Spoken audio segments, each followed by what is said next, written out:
নতুন বাড়িগুলোতে এখন আগের মতো গ্যাস লাইন সংযোগ দেওয়া হয় না, তাই রান্নার কাজে সাধারণত আমরা গ্যাস সিলিন্ডার ব্যবহার করে থাকি। তাই গ্যাস সিলিন্ডার সংযোগের সুবিধা এবং অসুবিধা নিয়ে আজকের এই ভিডিও। রান্নাঘরে যাতে গ্যাস সিলিন্ডার রাখতে না হয় সেজন্য বাড়ির নিচে সিলিন্ডার সংযোগের লাইন আপ করতে হয়। সাধারণত বাসাবাড়িগুলোতে এইভাবে দুই দিক দিয়ে সংযোগ লাইনগুলো সেট করা হয়ে থাকে, যার ফলে আমরা কিছু সুযোগ সুবিধা পেতে পারি। প্রথমত, সিলিন্ডার বিস্ফোরণের সম্ভাবনা থাকে না, ডিরেক্ট গ্যাস লাইনের ঝুঁকিটি কমে যায়। গ্যাস শেষ হয়ে গেলে ফোন করলেই সাথে সাথে এসে গ্যাস সিলিন্ডার পরিবর্তন করে দিয়ে যায়। সংযোগ লাইনের থেকে সিলিন্ডারে গ্যাসের স্পিড বেশি থাকে, গ্যাসের অপচয় কম হয়। সাধারণত 4 সদস্যের পরিবার একটি 12 কেজি গ্যাস সিলিন্ডার দিয়ে 1 মাস রান্না করতে পারবে।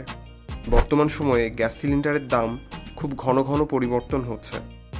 একটি 12 কেজি গ্যাস সিলিন্ডারের দাম সাধারণত 1100 টাকা থেকে 1300 টাকা পর্যন্ত হতে পারে। তবে সরকারি নির্দেশনা অনুযায়ী প্রতি কেজি গ্যাসের মূল্য 100 টাকা নির্ধারণ করা হয়েছে।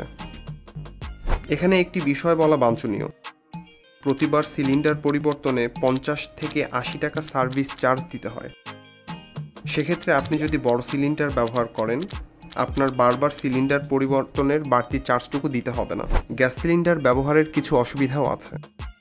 প্রথমত, লাইনের গ্যাসের থেকে খরচ প্রায় 1.5 গুণ বেশি হয়ে থাকে। গ্যাস কখন শেষ হয়ে যাবে বুঝতে পারবেন না।